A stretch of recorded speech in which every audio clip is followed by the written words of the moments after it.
Aujourd'hui, comme a su l'annoncer le chroniqueur, Caris Sisto nous rassemble à nouveau pour un nouveau livre au titre toujours très pertinent. Vous n'êtes pas stérile. Le pourquoi de cette sincérité, c'est en fait parce que le livre est pratiquement séparé en deux grandes parties de récit. La première partie, on pourrait intituler Caris Sisto, le jeune converti, non encore affermi, désespéré, et cherchant une solution selon sa sagesse.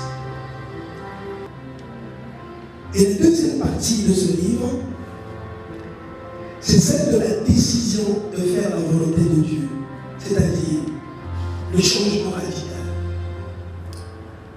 Ne pas se laisser berner par les théories scientifiques humaines. Je voudrais partager avec vous une parole que j'ai dite à notre écrivain. En effet, à la sortie de ce livre, je lui ai fait un message dans lequel je lui disais ceci. Je crois, Sisto, que tu as trouvé une vocation pour apporter l'évangile par le livre. Puisse ce livre apporter à chaque lecteur l'assurance non seulement du salut, mais surtout de la guérison et de la foi dans l'affirmation qui est contenue dans son titre.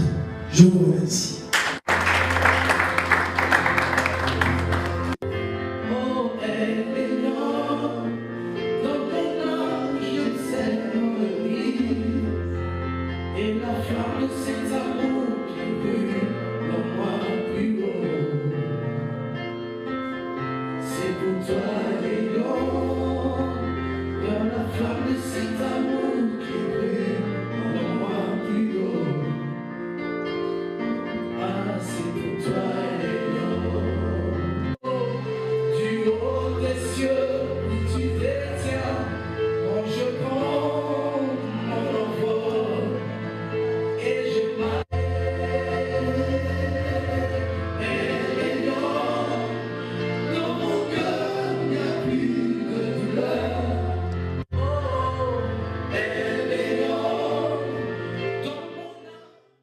C'est, comme j'ai dit tout à l'heure, un livre qui me tient beaucoup à cœur. Pourquoi il me tient à cœur, ce livre? Parce que je ne peux pas vous dire le nombre de litres de larmes que j'ai versées pour ce sujet. Et dans la prière, mais aussi dans la société, tous les jours de ma vie. Parce que je ne vous apprendrai pas que j'étais dans mon milieu professionnel, dans mon milieu familial, entouré des gens qui ont des enfants et qui le valorisent, qui le vantent tous les jours. Je crois que chacun d'entre nous peut comprendre ce que ça veut dire. Du style, ah, je suis fatigué, j'ai fait 2 semaines en mer, j'ai retrouvé mes enfants. Alors, celui qui le dit, je crois qu'il ne le dit pas parce qu'il veut te déranger, mais parce qu'il est content de valoriser ses enfants. C'est quelque chose de logique, mais quand tu es dans cette situation-là, tu as l'impression qu'on se moque de toi. Et moi, à un moment donné, j'ai eu ce genre de pensée et j'étais déstabilisé. Parce que je travaille, je gagne bien ma vie, je ne me plains pas, mais je n'ai pas tout ce que je veux. En l'occurrence, avoir des enfants. Ce que tout homme veut dans sa vie, à un moment ou à un autre, sauf quand vraiment on a une répulsion pour les enfants. Mais c'est assez rare quand même. La logique voudrait qu'à un moment donné, on y pense, même quand on a 60 ans. Et moi, c'est arrivé à un moment particulier. Je sortais d'une guérison d'un cancer, je ne vais pas revenir dessus, mais j'avais vu la main de Dieu, donc je savais que Dieu pouvait guérir. Mais je ne savais pas qu'après ce problème, il y en a un autre qui m'attendait. J'avais l'impression que comme j'ai tellement souffert, c'est fini, maintenant je vais vivre en paix. Et bien, c'était pas du tout vrai. Et je vivais pas comme je vis aujourd'hui, c'est-à-dire en harmonie avec Dieu, je vivais dans le péché. C'est-à-dire, j'avais une relation hors mariage avec mon épouse ici présente.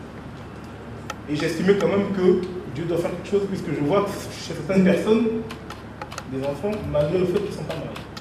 Sauf que ce n'est pas ce que Dieu voulait. Et chacun de nous a un plan différent.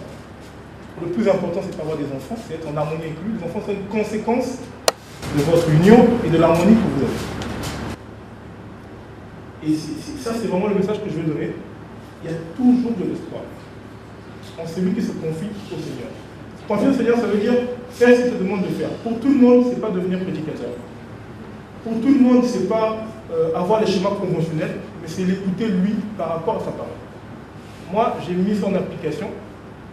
Dans beaucoup de sujets, j'ai été en désaccord avec même mon pasteur direct. C'est déjà arrivé. Dans la mesure où moi j'ai lu, c'est écrit, je veux voir. Catholique, protestant, évangélique, ça n'intéresse personne. Si Dieu ne se manifeste pas, même si tu es catholique ou évangélique, à un moment donné, tu vas fléchir. Parce que tu te rendras compte que je prie, ça ne vient pas. Et quand quelqu'un passe l'expression de sa prière, il est prêt à faire n'importe quoi. Donc souvent on juge trop vite les gens, mais en fait les gens ils ont des challenges plus difficiles. Et c'est à nous qui connaissons le Seigneur de tout faire pour qu'il en sorte. C'est pour ça qu'on est prêt. Donc je vous remercie vraiment. Pour moi c'était un plaisir. On va quand même rendre grâce à Dieu, parce que je vous dis que je bénis le Seigneur, parce que ma vie a été transformée, changée, ma façon de voir les choses, ma façon de penser. Je pourrais peut-être dire que ce sont des événements ou encore des situations qui font grandir la personne. Et aujourd'hui, je vis des choses, je fais des choses, moi-même, des fois, je me pose la question, c'est réellement moi qui arrive à surmonter tout ça. Généralement, ce sont les femmes qui ont des problèmes de stérilité. Quand on parle dans les hôpitaux et tout ça, c'est souvent les femmes. On ne peut pas imaginer que ça soit l'homme. Mais bon, quand j'ai appris que c'était aujourd'hui mon époux, à l'époque, mon petit ami qui avait des problèmes, je me suis posé la question de savoir si c'était moi à la place. En fait, c'est ce qui m'a donné la force en fait, de l'accompagner. Je me suis dit, si c'était moi, est-ce que j'aurais aimé que l'homme avec qui je suis m'abandonne à cause de ça? Et c'est ce qui m'a donné la force. J'ai dit, si ce Dieu-là, il t'a guéri d'un cancer, je suis sûre qu'il va te guérir de la stérilité. Et j'ai cru en Dieu. J'ai marché avec lui. Aujourd'hui, ça fait plaisir d'en parler. Je bénis le Seigneur et je remercie Dieu pour tout ce qu'il a accompli dans notre vie, pour tout ce qu'il continue d'accomplir, parce qu'on va s'arrêter là. Hein. C'est sûr qu'il y a encore... Toutes les femmes, quand je dis femme, je parle de la femme. Hein. Fille, grande, machin, mais je parle de la femme avec un grand F. De se procurer ce livre, de le lire, et je sais que ça va fortifier, ça va aider, voilà, et de croire en Dieu aussi. Merci. Notre grand plaisir de participer est ce lieu, à Jean-Baptiste Tachilota, la cérémonie de dédicace et vente du livre intitulé « Vous n'êtes pas stérile ». L'Éternel est un merveilleux guérisseur. Tant qu'on vit, on a espoir. Je vous remercie.